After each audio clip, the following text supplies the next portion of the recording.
Assalamualaikum warahmatullahi wabarakatuh.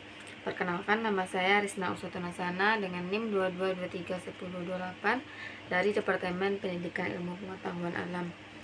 Video ini saya buat untuk memenuhi tugas pada mata kuliah Administrasi dan Supervisi Pendidikan dengan dosen pengampu Bapak Dr. Hanif Al-Qadri MPD.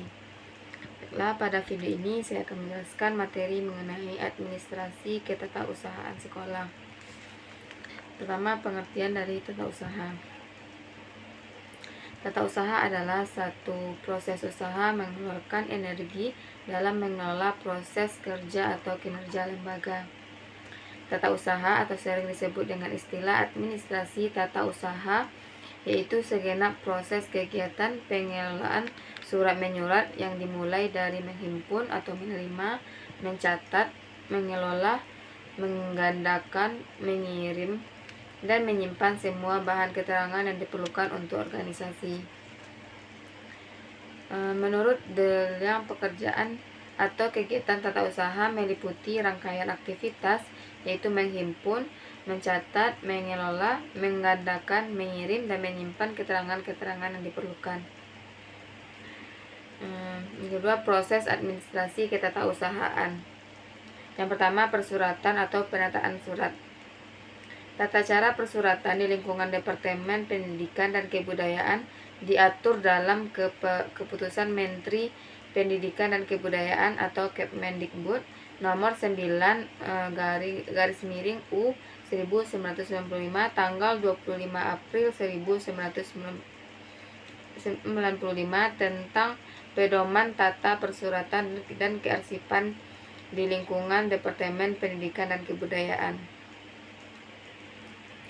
Menurut Kemendikbud nomor 91 garis miring U 1995, surat adalah suatu sarana komunikasi yang digunakan untuk menyimpan informasi tertulis oleh satu pihak ke pihak yang lain.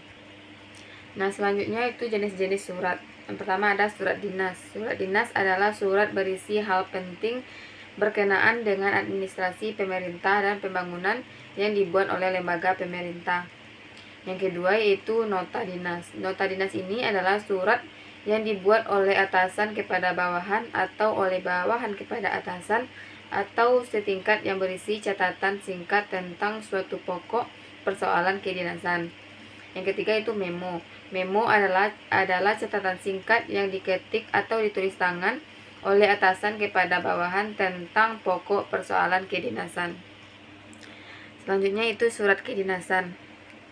Surat pengantar. Surat pengantar adalah surat yang ditujukan kepada seseorang atau pejabat yang berisi penjelasan singkat tentang surat, dokumen, atau barang dan bahan lain yang dikirimkan.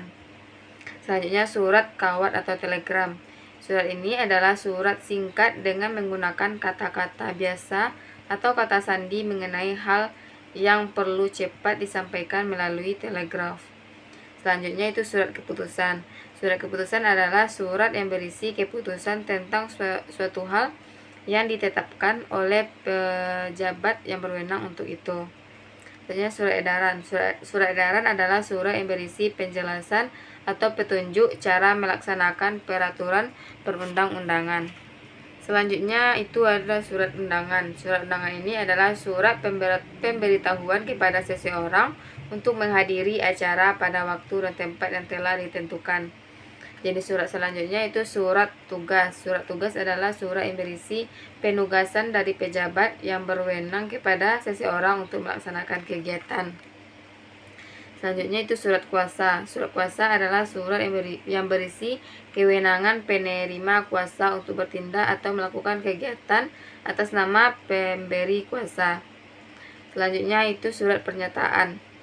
Surat pernyataan adalah surat yang menyatakan kebenaran suatu hal disertai pertanggungjawaban atas pernyataan tersebut. Selanjutnya itu surat keterangan. Surat keterangan adalah surat yang berisi keterangan suatu hal agar tidak menimbulkan keraguan. Selanjutnya itu jenis surat pengumuman. Jenis surat pengumuman ini adalah surat yang berisi pemberitahuan mengenai sesuatu hal disertai pertanggungjawaban atau pernyataan tersebut. Selanjutnya itu berita acara. Berita acara adalah surat yang berbasis laporan tentang suatu kejadian atau peristiwa mengenai waktu, tempat, keterangan, dan petunjuk lain sehubungan dengan kejadian atau peristiwa tersebut. Yang kedua itu kearsipan. Arsip ialah naskah yang dibuat dan diterima oleh lembaga manapun, lembaga negara atau swasta dalam membentuk dan corak apapun masuk dalam arsip, baik dalam keadaan tunggal, kelompok, atau banyak dalam rangka pelaksanaan kegiatan lembaga secara keseluruhan. Berikut ini hal yang berkaitan dengan penataan arsip, yaitu yang pertama azas penataan arsip. Azasnya yaitu azas sentralisasi, desentralisasi, dan gabungan. Sentralisasi adalah azas penataan arsip yang dipusatkan pada satu unit. Sedangkan desentralisasi adalah azas penataan arsip pada unit-unit dalam organisasi. Dan yang gabungan ini adalah gabungan antara azas sentralisasi dan azas desentralisasi. Yang B itu sistem penataan arsip. Sistem penataan arsip berdasarkan hal berikut, yaitu yang pertama ada berdasarkan masalah, yang kedua berdasarkan abjad, yang ketiga berdasarkan tanggal, yang keempat berdasarkan nomor, yang kelima berdasarkan wilayah. Selanjutnya itu prosedur penataan arsip. Yang pertama meneliti arsip yang akan disimpan. Yang kedua mengelompokkan arsip. Yang ketiga meneliti kesesuaian lampiran. Yang keempat mengklasifikasikan arsip. Yang kelima yaitu mengindeks arsip dengan cara memberi ciri khas atau tanda suatu arsip. Dan yang keenam menyusun arsip sesuai dengan sistem penyimpanan menurut pola. Yang C itu tata ruang kantor atau sekolah. Tata ruang kantor adalah pengaturan ruangan kantor serta penyusunan alat-alat dan perabotan kantor pada luas lantai dan ruangan kantor yang tersedia untuk memberikan sarana bagi pekerja. Tata ruang kantor adalah pengaturan perabotan, mesin, dan sebagainya di dalam ruangan yang telah tersedia. Adapun azas tata ruang kantor yaitu yang pertama azas jarak pendek.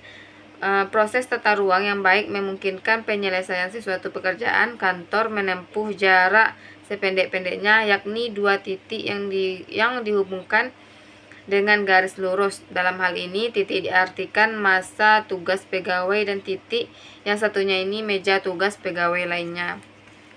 Yang kedua azas rangkaian kerja. Tata ruang kantor yang baik ini menempatkan para pegawai dan alat-alat kantor menurut rangkaian yang sejalan dengan urutan penyelesaian pekerjaan yang bersangkutan. Yang ketiga, azas segenap ruangan. Tata ruang kantor yang baik mempergunakan semaksimal mungkin ruangan yang ada sehingga tidak ada ruangan yang dibiarkan tidak terpakai. Yang keempat yaitu azas perubahan susunan tempat kerja. Penyusunan tata ruang kantor yang baik memungkinkan diadakannya perubahan dengan mudah atau disusun kembali tanpa banyak menelan biaya, waktu, dan proses pekerjaan yang sedang berjalan.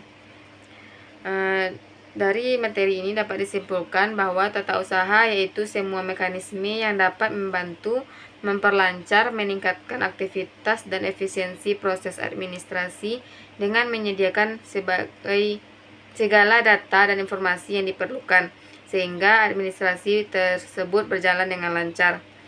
Pada hakikatnya, administrasi tata usaha adalah kegiatan melakukan pencatatan untuk segala sesuatu yang terjadi dalam suatu organisasi yang digunakan sebagai bahan keterangan bagi pemimpin.